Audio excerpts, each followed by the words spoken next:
Je vais commencer par nous présenter. Alors d'abord, Anna Maria Bordas, que beaucoup d'entre vous connaissent, mais qui n'a pas pu nous rejoindre aujourd'hui. Jean Mas. Anna Maria Bordas, ingénieure et architecte. Jean Mas, architecte. Et Martine Weissmann, architecte.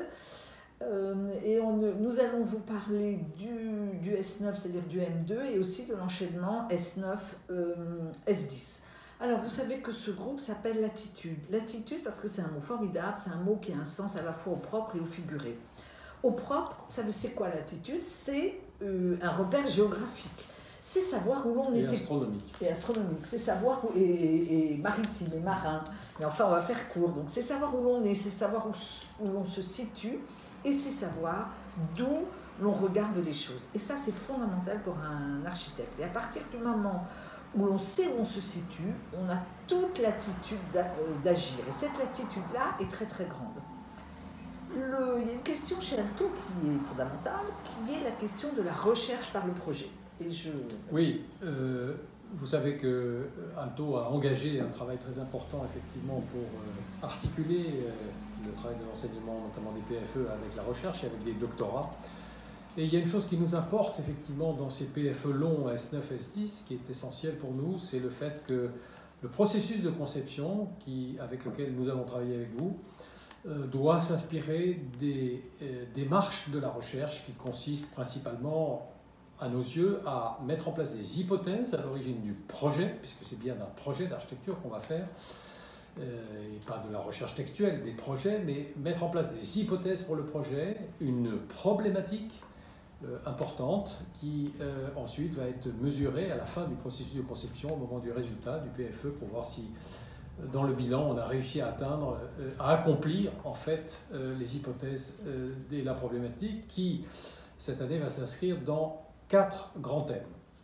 Alors le premier thème, c'est la transformation de la ville contemporaine sur elle-même et avec une spécificité de ce semestre qui est d'engager une réflexion sur la troisième révolution urbaine à venir, sur celle du monde de demain, sur le monde de la post-pandémie.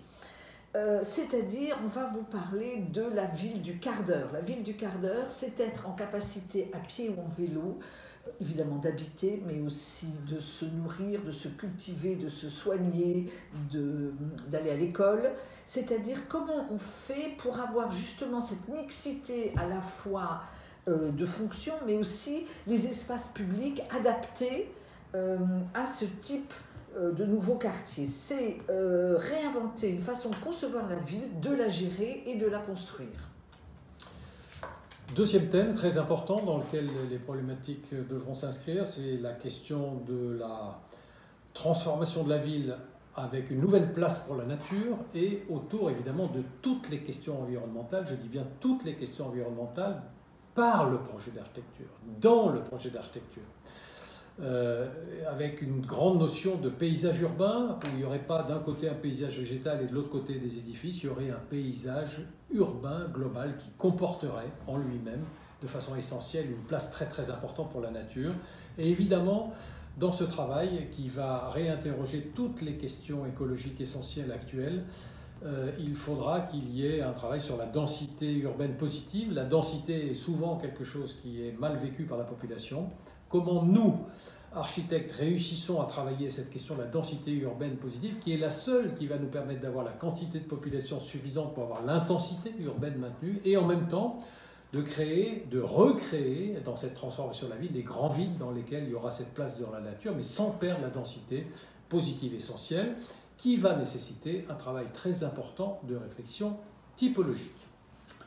La troisième, donc, c'est cette question de la typologie, c'est-à-dire l'exploration par le projet des transformations contemporaines, qu'elles soient technologiques, environnementales ou sociétales, c'est la question du type. Alors, de quoi parlons-nous?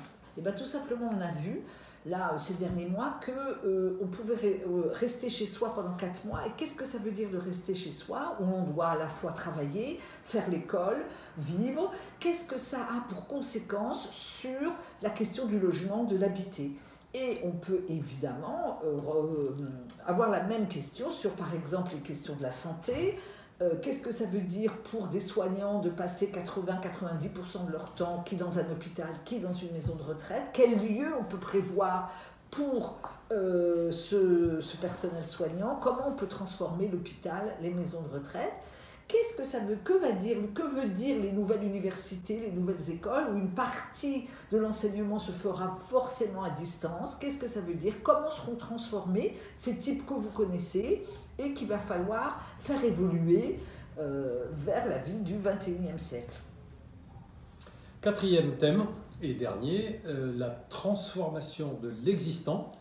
Alors, il y a une ville qui préexiste, dans laquelle il y a des édifices, et travailler sur ces édifices existants est aussi un thème contemporain essentiel, c'est-à-dire qu'il ne faut plus démolir en permanence tout et reconstruire, mais peut-être qu'il faut s'interroger en profondeur sur les raisons pour lesquelles on démolit un édifice et ne réserver ces démolitions qu'à des cas exceptionnels. Donc, les étudiants choisiraient des édifices à transformer, à restructurer, dans lesquels évidemment il y aura deux attitudes. Une attitude analytique qui nous permettra de bien mesurer le squelette, qu'est-ce qu'on conserve, qu'est-ce qu'éventuellement on démolit un tout petit peu quand même, et puis l'adjonction nécessaire chez Aalto d'une partie neuve, d'une partie nouvelle, adossée, juxtaposée à l'édifice existant pour composer dans un dialogue, et dans un dialogue notamment avec la ville transformée et un espace public transformé, une identité d'un projet achevé dans lequel il y aurait à la fois la partie neuve et en même temps les traces de la ville préexistante.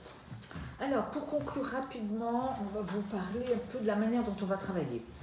Il y a un poète anglais qui s'appelle William Butler Yeats qui a écrit « Éduquer, ce n'est pas remplir un vase, c'est allumer un feu ». Alors, nous, ce semestre, on va allumer pas un feu, mais des feux. Et qu'est-ce que ça veut dire? Ça veut dire vous aider à vous poser les bonnes questions, à refuser les apparences, les clichés, à développer encore plus votre sens critique, avec vous épuiser un sujet, c'est-à-dire dessiner, faire des maquettes, chercher, recommencer, etc. Alors tout de suite, on dit « Ah mais Jean et Martine, qu'est-ce qu'ils sont exigeants ?»